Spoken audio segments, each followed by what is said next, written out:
ओम श्री परमात्माय नमः। श्री हरि श्री हरि श्री हरि।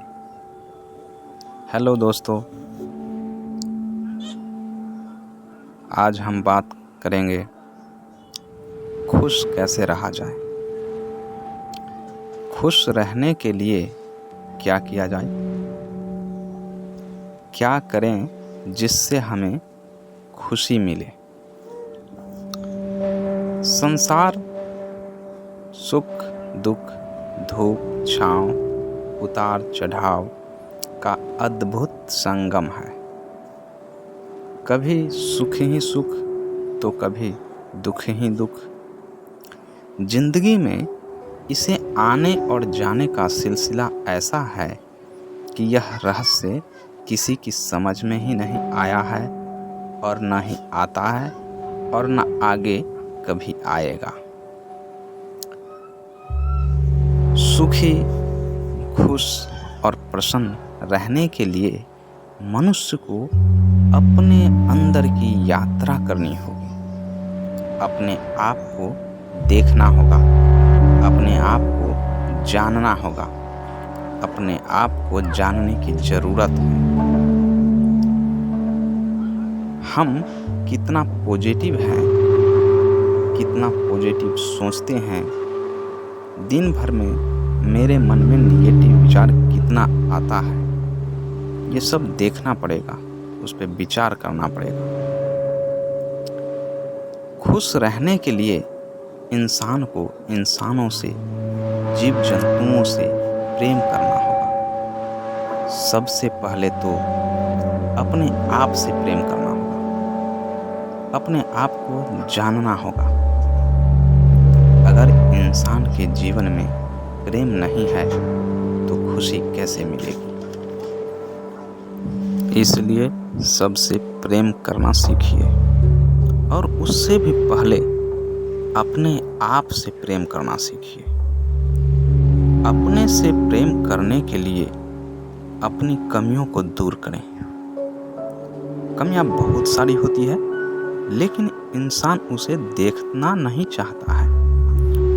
उसे सिर्फ दूसरों की कमियां नजर ज्यादा आती है।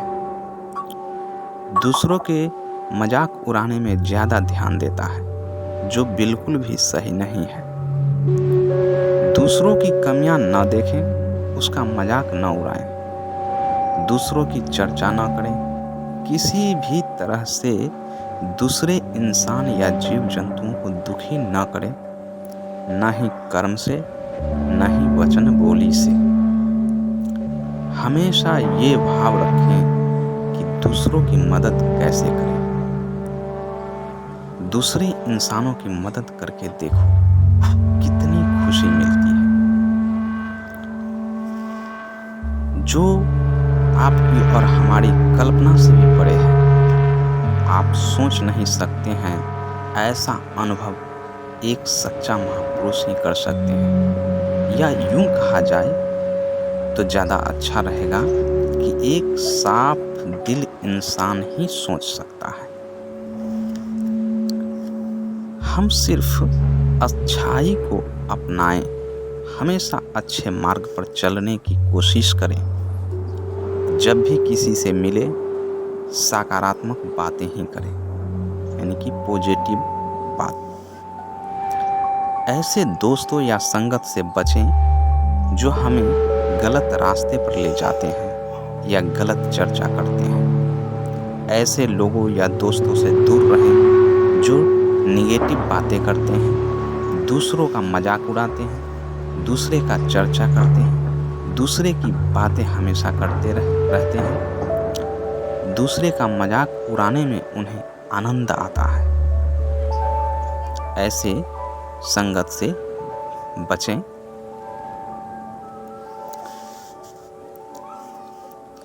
ये पूरा संसार ही है माया।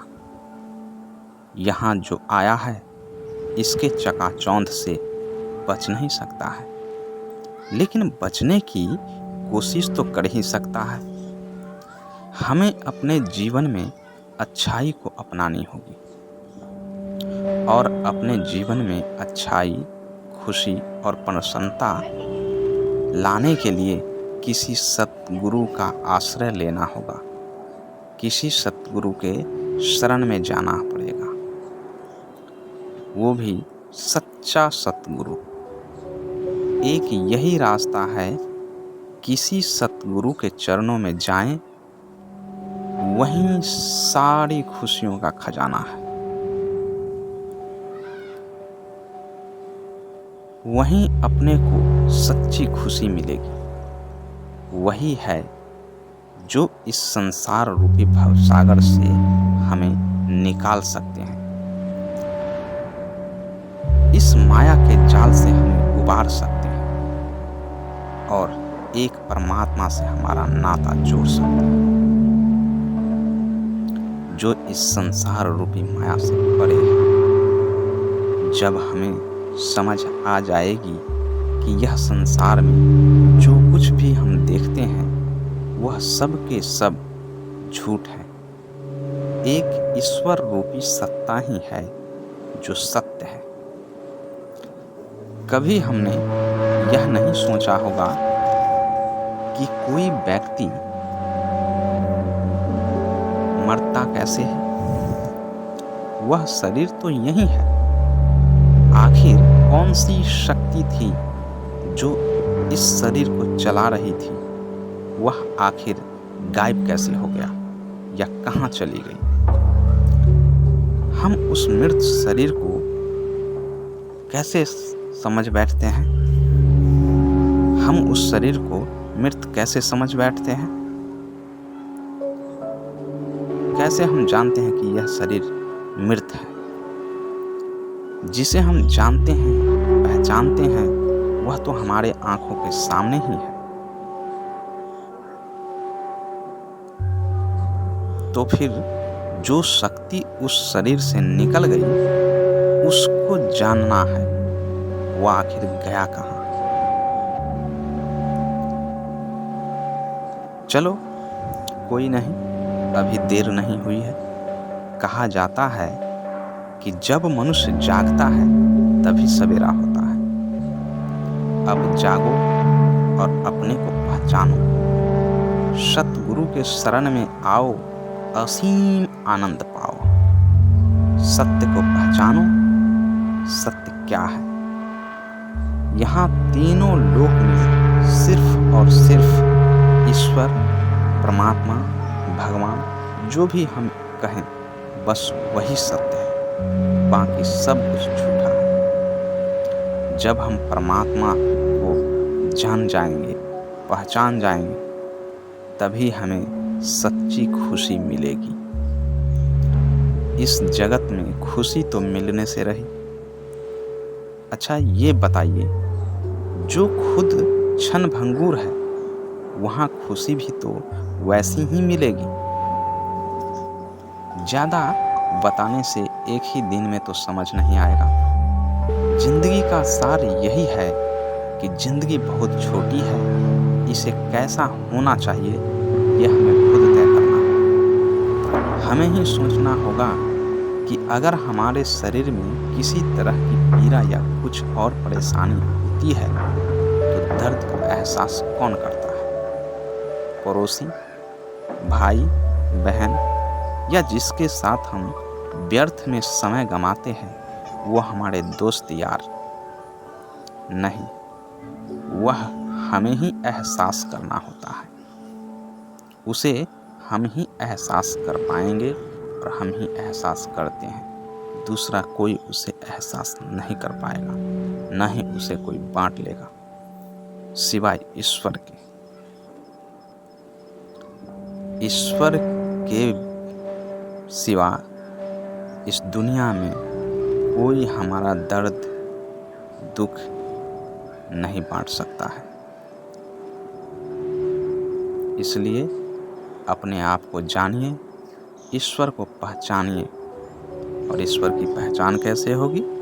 किसी सच्चे सतगुरु के शरण में जाने से।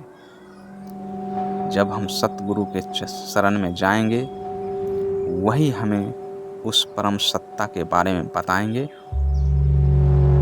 और तब हम सच्ची खुशी, सच्चा आनंद प्राप्त कर पाएंगे। अच्छा, अब आगे अगले वीडियो में। इस वीडियो को सुनने के लिए या देखने के लिए आप लोगों का बहुत बहुत धन्यवाद। अगर वीडियो अच्छा लगा हो तो लाइक कर दें और कमेंट करके बताएं कि कैसा लगा। उस हिसाब से फिर अगला वीडियो बनाएंगे। और अगर पसंद आ गया तो चैनल को सब्सक्राइब जरूर करें, ताकि जो भी वीडियो हम बनाएं वो आप तक तुरंत